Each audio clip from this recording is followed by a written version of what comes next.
네, 안녕하십니까. 제43강 운동학 속도와 가속도.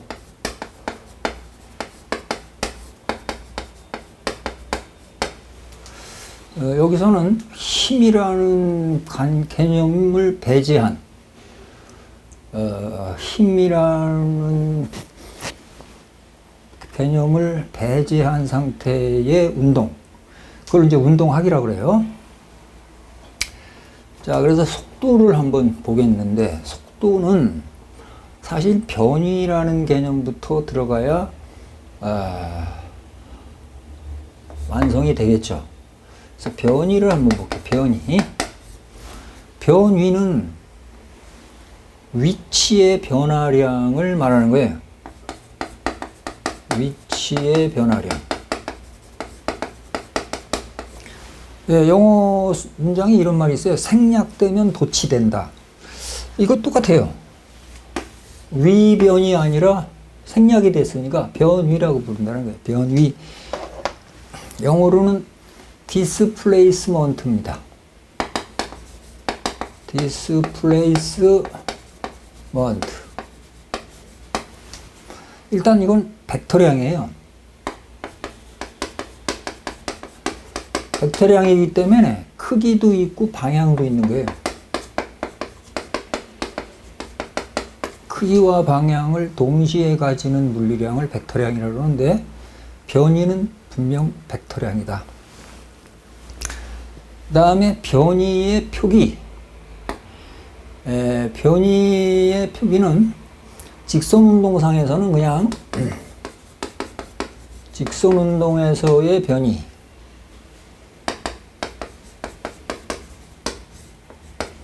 나중 위치에서 처음 위치를 뺀 겁니다.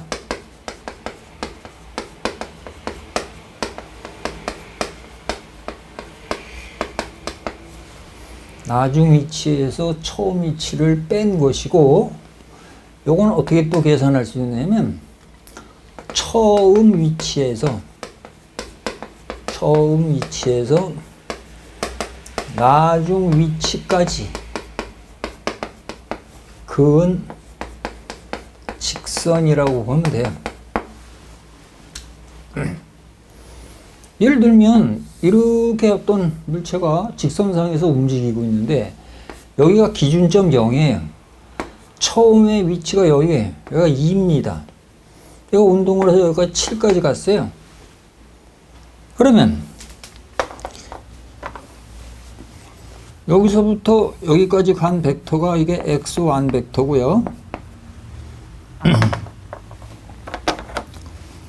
여기서부터 여기까지 떨어져 있는 7까지 떨어져 있는 얘는 x2 벡터란 말이야. 변이는 델타 x 벡터거든요. 이거는 x2 벡터 빼기 x1 벡터다 이거니까 7-2 가려면 5 아니에요. 뭐 단위는 킬로미터도 될 수 있고 미터도 될 수 있고 뭐 센티미터도 될 수 있으니까 단위는 뭐 생략하더라도 말이죠. 근데 이것은 바로 이렇게 구하면 되지 않냐 이거예요. 그냥 처음에 2에서 5까지 이렇게 얼마 갔어요? 5 갔잖아요. 5. 2에서 7 갔으니까 5 간 거 아니에요? 이렇게 구해도 된다 그런 얘기예요. 변이는. 그래서 변이 구하는 건 그렇게 어렵지가 않다. 두 번째, 속도를 봅니다.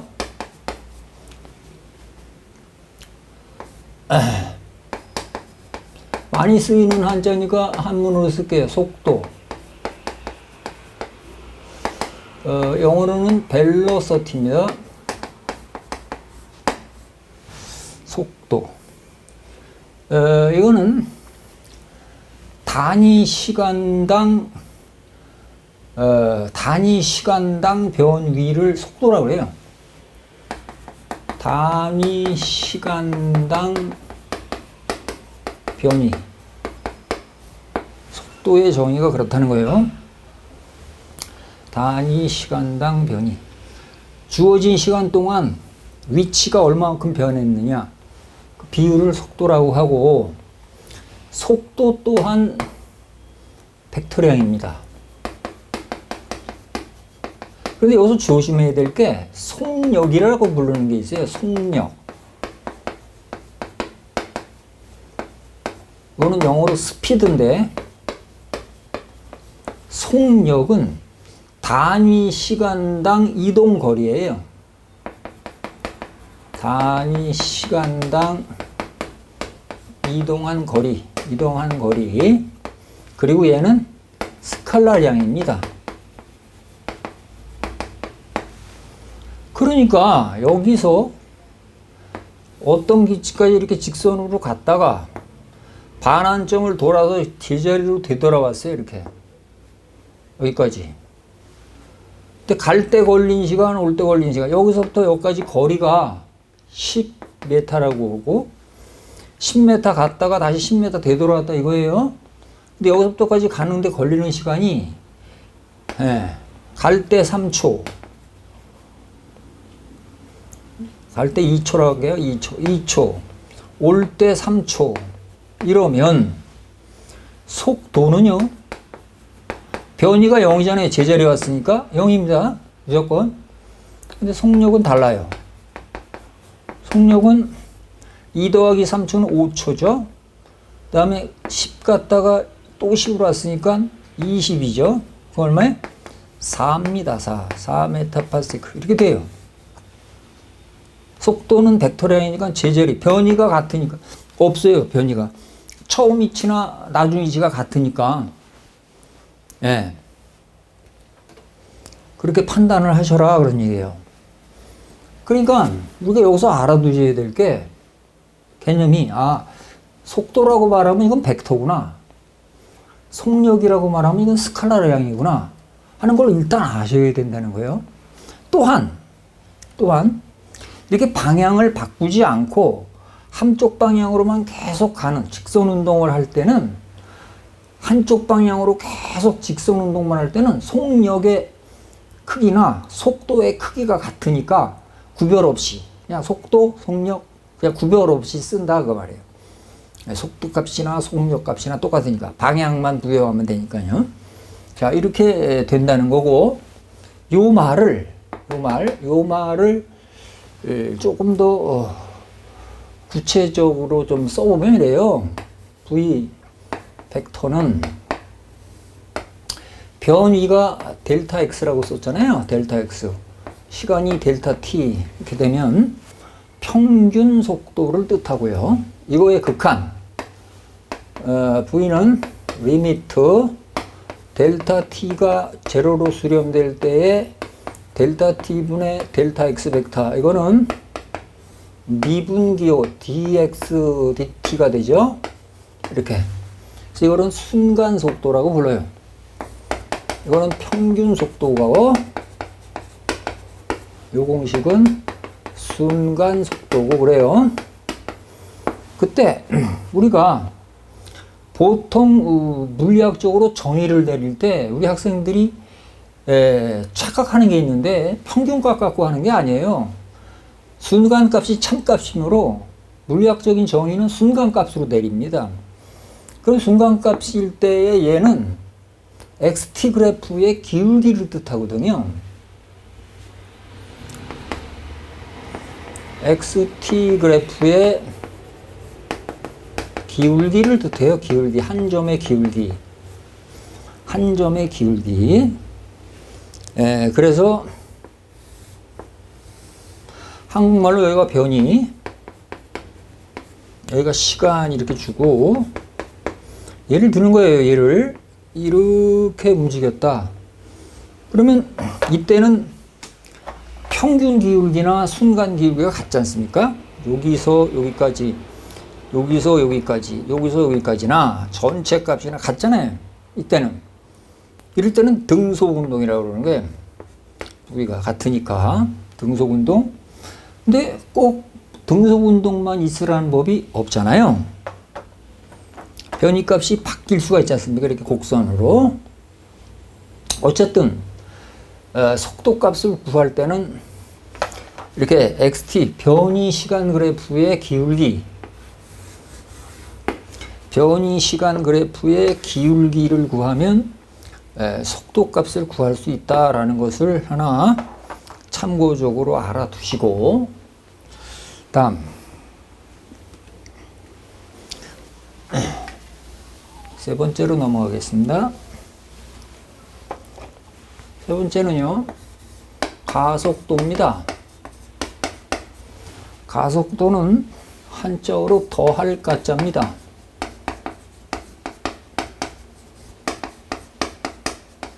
그리고 영어로는 acceleration이에요.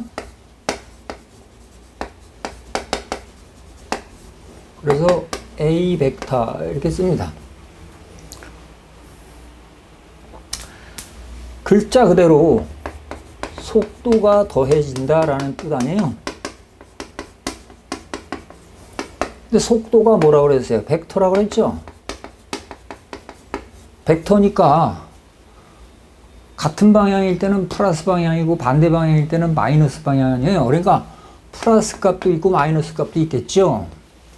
그럼 속도가 더해지면 플러스로 더해지면 커지고 마이너스 값이 더해지면 작아지니까 속도가 커졌다,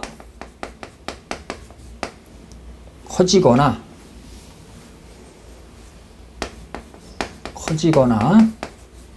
작아지는 운동이다, 이렇게 얘기할 수 있겠죠? 그런데 조호법상 이렇게 좀 커지거나 작아지는, 이건 더 쉬운 말로는 변하는 이라고 말할 수 있지 않습니까? 변하는. 그러니까 가속도가 정의가 뭐냐? 가속도의 정의가 뭐냐? 그러면 속도가 변하는 운동이다, 이렇게 대답할 수 있어야 하겠다. 우리나라에서는 플러스 가속도 그러면 가속도 A 값이 플러스예요. 그냥 이걸 acceleration이라고 그래요. 이건 마이너스 가속도 그러면 A 값이 마이너스다 그러는데, 우리나라에서는 플러스냐 마이너스냐 갖고 따져서 단부 가속도를 acceleration이라고만 한단 말이에요. 근데 미국에선 그렇게 말 안 합니다. 마이너스 가속도를 다른 말로 deceleration이라고 해요. 그러니까 이건 뭐 굳이시고 번역을 하려면 감속도겠죠? 감속도. 근데 우리나라 말에는 없어요, 이 말이. 감속도를 구하라, 그런 말 없어요. 그냥 가속도를 구해라 그래 놓고 그 값이 구해진 답이 마이너스 얼마 이러면 이제 맞게 해준단 말이에요. 영어에서는 이게 디셀러레이션 구해라 이렇게 또 나온다는 거죠. 그게 좀 다르다. 어쨌든 가속도의 정의가 속도가 변하는 운동이다, 이렇게 정의를 내리면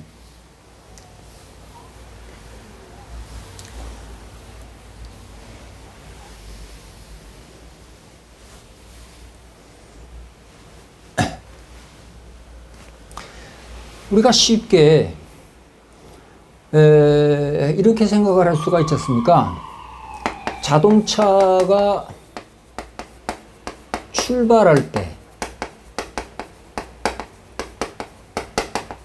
속도가 0에서부터 출발해서 점점 속도가 커지잖아요. 그러니까 이건 당연히 플러스 가속도 운동을 하는 거죠. 플러스 가속도 운동. 근데 정지할 때,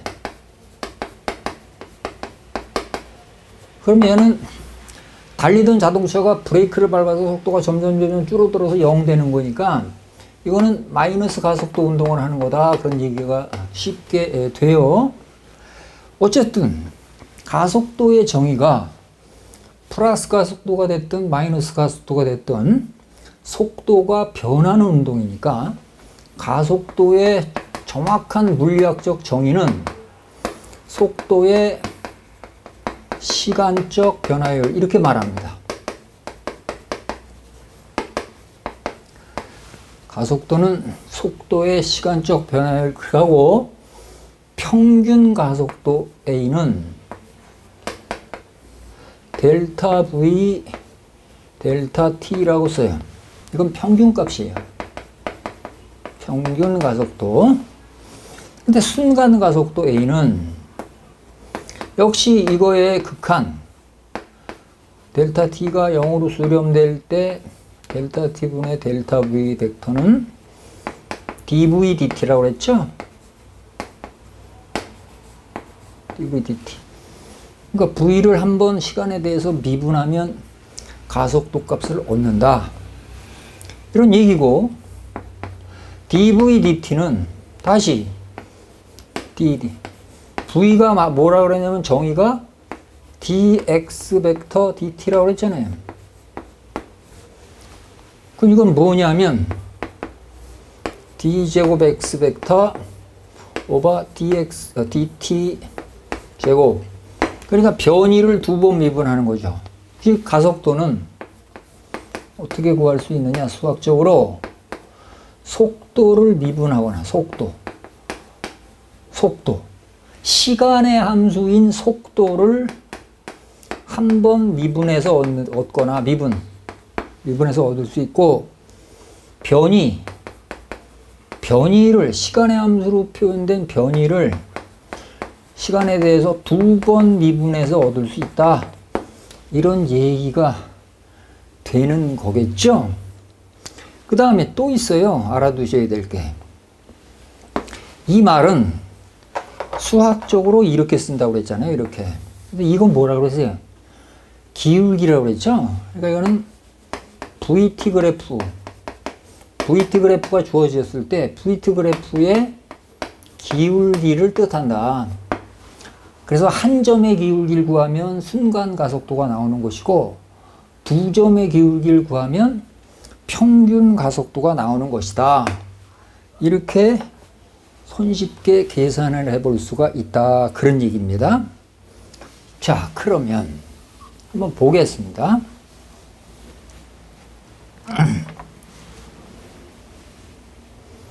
자,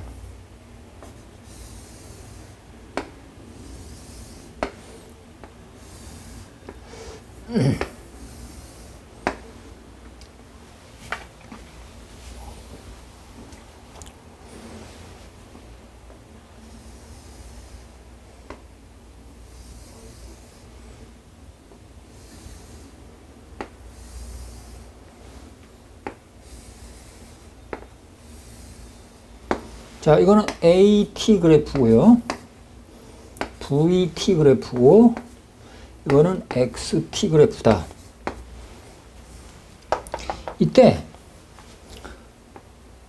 이렇게 움직이는 어떤 물체가 있다. 이걸 보고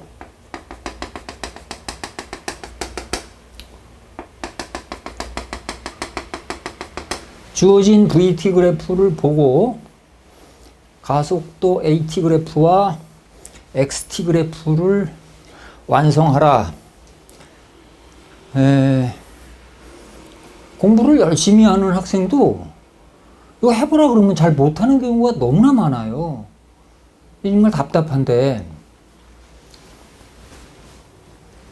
자, 한번 보겠습니다. VT 그래프가 여기서부터 여기까지 여기서부터 여기까지 구간에서는 VT 그래프의 기울기가 일정한데 플러스지 않습니까? 이게 플러스. 이게 A라고 그랬죠? 플러스 값이에요. 그러니까 얘가 가속도가 플러스입니다. 이렇게. 플러스인데 일정해. 등가속도. 이렇게. 그 다음, 여기서부터 여기까지 구간은 기울기가 음이야. 이쪽으로 가서 올라가는 게 아니라 내려가. 이게 가속도인데 이게 마이너스다 이거예요. 근데 마이너스 값인데 똑같은 값을 내려왔는데 얘는 시간이 짧아. 그러니까 가속도가 마이너스 가속도의 크기가 플러스 가속도보다 커요. 약 2배 정도 커. 그러니까 얘가 이만큼의 플러스 값보다 얘보다 2배인 한 이 정도 값. 이렇게. 이게 마이너스죠. 이렇게. 그래서 여기 구간은 플러스고 여기 구간은 마이너스다. 이거 빨간 선으로 연결하지 않아도 상관없어요. 근데 연결을 보통 하죠. 이렇게. 그 다음에 XT 그래프를 그려라 그러면 이걸 적분해야 되는데 그럼 어려워요. 뭐라고 그랬어요? XT 그래프의 기울기가 V라고 그랬잖아요. 그러니까 얘의 기울기가 증가해요. 그러니까 얘는 기울기가 증가하니까 이렇게 되겠죠. 이렇게. 이 기울기가 증가하잖아요. 이렇게 기울기가, 접선의 기울기가 증가하잖아.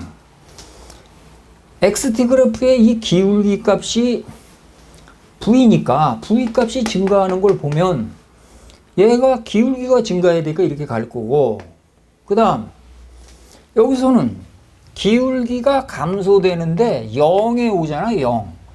그럼 기울기가 0이라는 얘기는 평행. 그러니까 얘는 기울기가 작아지는데 0에서 끝난다. 여기께서 이렇게 그려야 되겠죠. 정확하게 이렇게.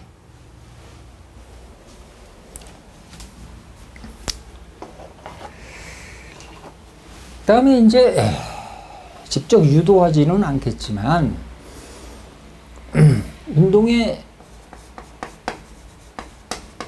세 가지 식이 있어요. 아주 쉬운데 첫 번째 식이 V는 V0 플러스 AT고요. 이걸 적분하면 2번 식이 되는데 X는 V0T 더하기 2분의 1 AT 제곱 이렇게 돼요. 이거 적분하면. 세 번째, 1과 2식에서 시간 T를 소거하면 2AX는 V제곱 마이너스 V0 제곱이다 라는 식 3개를 얻을 수 있는데 요 식 3개를 우리가 운동의 3가지 식이라 부른다 이거예요.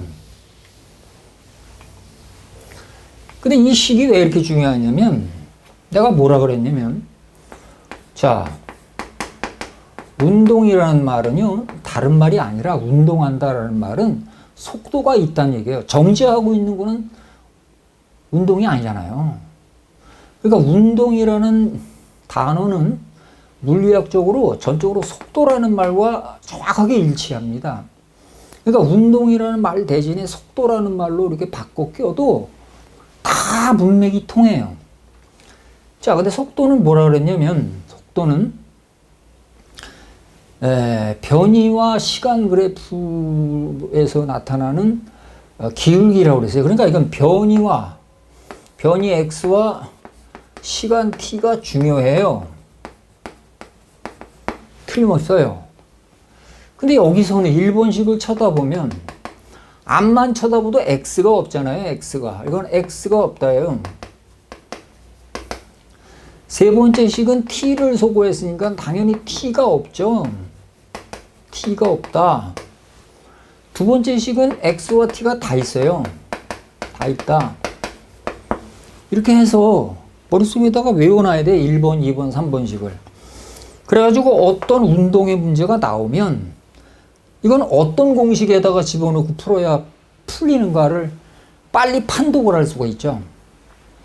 네, 그래서 그래프 그리는 법과 운동의 식 3가지 식을 외워야 되는데 이 식을 외워가지고 활용하고 적응하는 거는 이제 여러분들 몫이겠죠. 물론 수험생들한테 해당하는 얘기고 일반인들한테야 뭐 그런 거 시험 보는 거 아니니까 그냥 참고 삼아 알아두라 이런 얘기가 되죠.